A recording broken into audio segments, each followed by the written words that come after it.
Olha, meu amigo, minha amiga, seja muito bem-vindo, professor Rafael Pinho, seu professor de Direito Penal e Legislação Penal Especial aqui do canal do professor Rafael Pinho. Seja muito bem-vindo! Como é que vai? Tudo bem? Olha só, hoje nós vamos dar continuidade às listas de exercícios da banca FCC, beleza? Antes da gente poder, de fato, prosseguir na nossa lista 3 da sequência de 12 listas que nós vamos realizar aqui com você, eu já peço que você se inscreva no canal para ficar recebendo as atualizações recorrentes. Toda semana tem vídeo novo no canal, tem material novo, tem conteúdo de qualidade, com a possibilidade de você baixar as apostilas em PDF aí na descrição do vídeo, e é tudo gratuito, amigo, é tudo free. Então vem comigo, deixa teu like, te inscreve, deixa um comentário bacana, fala aí de onde tu está assistindo essa aula, pega papel, pega caneta e bora fazer exercício, bora falar de imputabilidade penal, beleza? Então vem comigo, olha só. Sobre a imputabilidade penal, alternativa A. Os menores de 21 anos são penalmente inimputáveis. Olha só, antes da gente prosseguir, eu quero só fazer um adendo aqui, que é o seguinte: você sabe a diferença do imputável para o inimputável? Tá?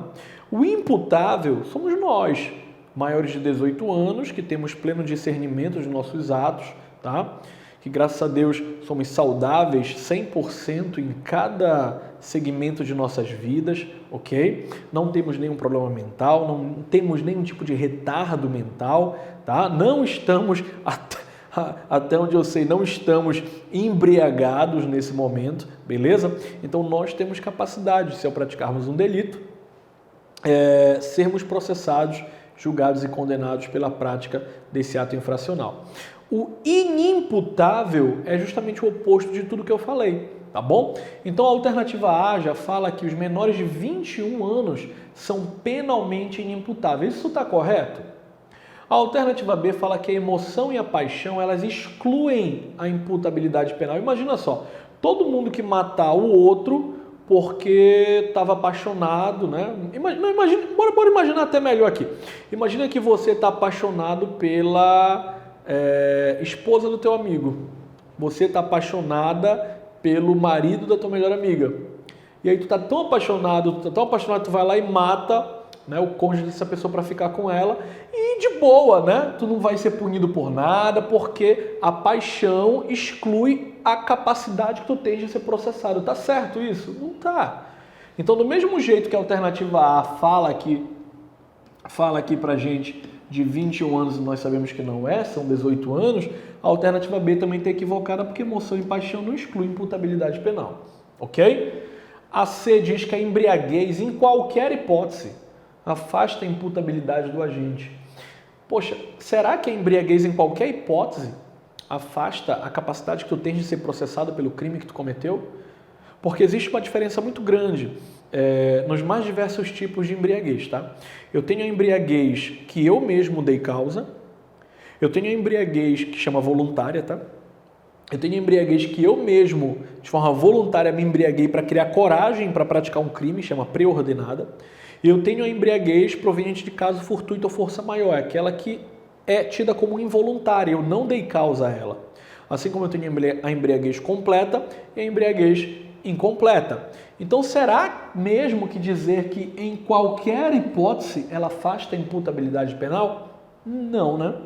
A D diz que é isento de pena o agente que por doença mental era ali ao tempo da ação ou da omissão inteiramente incapaz, completamente incapaz de entender que o que ele estava fazendo era criminoso.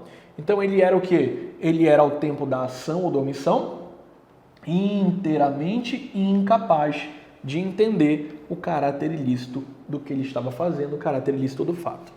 E aí, diz que a idade avançada, por si só, é causa de imputabilidade, de inimputabilidade do agente, e isso não está correto, tá?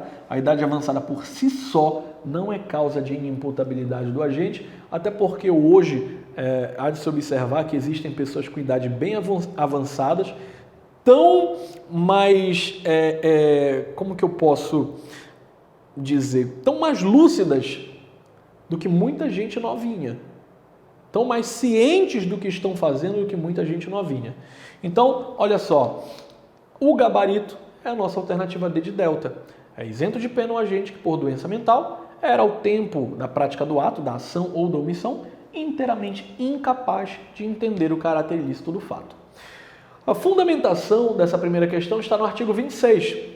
O artigo 26 fala exatamente isso. Ele diz que é isento de pena o agente que, por doença mental ou desenvolvimento mental incompleto ou desenvolvimento mental retardado, era, ao tempo da ação ou da omissão, inteiramente incapaz de entender o caráter ilícito do fato ou de determinar-se de acordo com esse entendimento.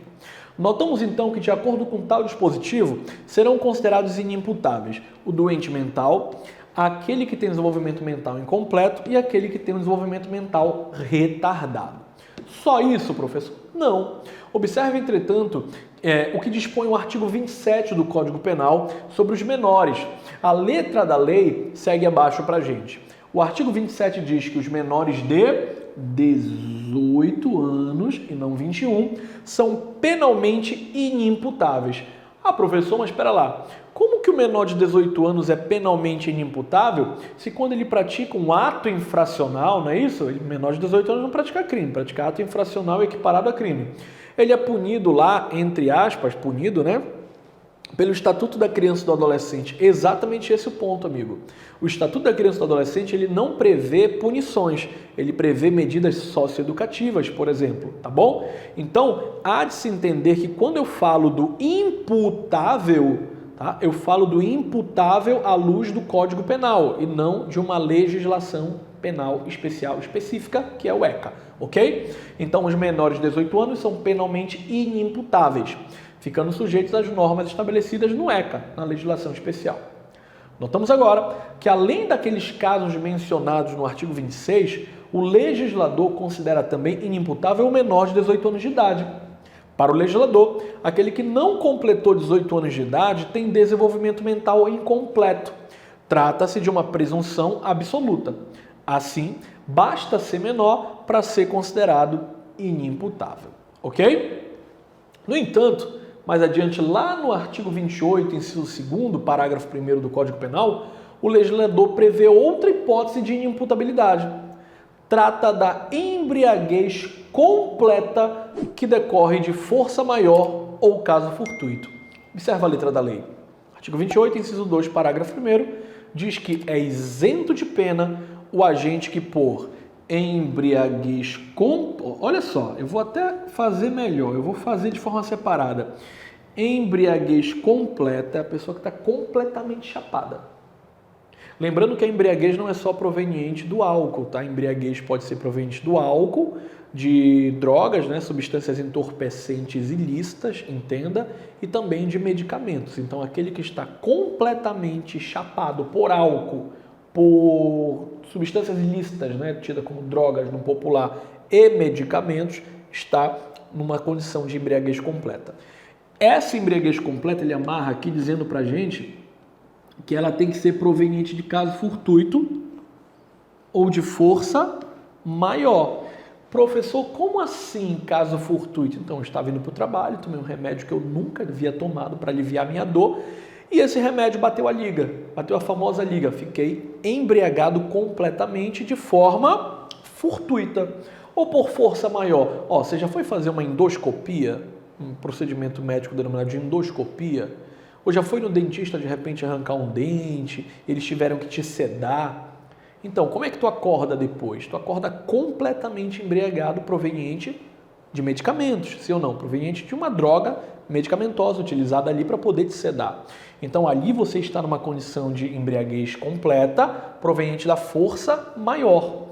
Se naquele momento você era, ao tempo da ação ou da omissão, obviamente, inteiramente incapaz de entender o caráter ilícito do que você estava fazendo, do fato, ou, veja bem, ou particular adversativa, ou de determinar-se, né, de se portar de acordo com o entendimento, você é tido como isento de pena. Perfeito? Maravilha? Então, diante de tais dispositivos, podemos arrolar as seguintes hipóteses de inimputabilidade: doença mental, desenvolvimento mental incompleto ou retardado, menoridade e a embriaguez completa que decorre de caso fortuito ou força maior. Beleza? Bora para a segunda questão? Questão facinha, né? Vem comigo aqui então. Maria é aprovada no vestibular para uma determinada universidade federal. No dia da matrícula, Maria Caloura é recebida pelos alunos veteranos da universidade submetida a um trote acadêmico violento. Além de outras coisas que foi obrigada a fazer, Maria foi... Bora sinalizar o que foi feito com a Maria aqui, ó. Maria foi amarrada em uma cadeira de bar e obrigada a ingerir bebida alcoólica até ficar, olha aqui a palavra-chave, ó, completamente embriagada. Ok? E sem qualquer possibilidade, ele ainda deixa claro, né? E sem qualquer possibilidade de entender o caráter ilícito do fato ou de determinar-se de acordo com esse entendimento, para não ter dúvida de que ela estava numa condição de embriaguez completa. Maria, liberada do trote, sai do bar, dirigindo-se até o seu veículo, que estava estacionado em uma via pública, sem conseguir movimentá-lo. Abordada por policiais, os desacatou. Nesse caso, no que se refere ao crime de desacato, na verdade é muito menos o crime de desacato, muito mais a questão da inimputabilidade, ela vai ter a pena reduzida de 1 a 2/3, ela vai estar isenta de pena, ela vai ter a pena reduzida na metade, ela vai ter a pena reduzida em 1/6, ou alternativa aí, ela vai ter a pena reduzida de 1/3. Acabamos de falar disso agora há pouco, tá? Então, se ela estava numa condição de embriaguez completa, proveniente de um caso fortuito ou força maior, a Maria, alternativa B, estará isenta de pena. Perfeito? Então, olha só. O que aconteceu no caso da Maria? Ocorreu a embriaguez acidental, que ocorre quando a gente fica embriagado em razão de um caso fortuito ou força maior. Tá? O caso fortuito é quando a gente ignora o caráter inebriante, entorpecente da substância que ele está ingerindo. E a força maior é quando a gente é obrigado a ingerir aquela substância, como no exemplo da Maria. Tá bom? Mesmo nesses casos, a isenção de pena só ocorre, diga-se de passagem, já foi até mencionado, quando a gente for privado completamente da capacidade de entender o que ele está fazendo. Perfeito? Se for uma privação incompleta, ou seja, se ele entender parcialmente o que está acontecendo, a consequência não vai ser isenção de pena, vai ser uma redução da pena. De quanto? De 1/3 a 2/3. Perfeito? O artigo 28, parágrafo 1º diz que é isento de pena o agente que por embriaguez completa proveniente de caso fortuito ou força maior era ao tempo da ação ou omissão inteiramente incapaz de entender o caráter ilícito do fato ou de se comportar de acordo com esse entendimento.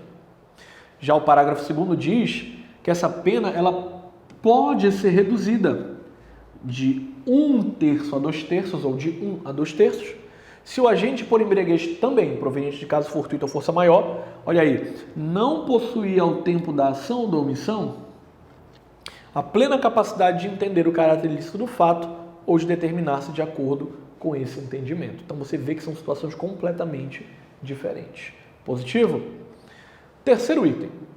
No direito brasileiro legislado, desde que subtraia por completo o entendimento da ilicitude ou a determinação por ela, a embriaguez terá, genericamente, o condão de excluir total ou parcialmente a imputabilidade penal quando for o quê?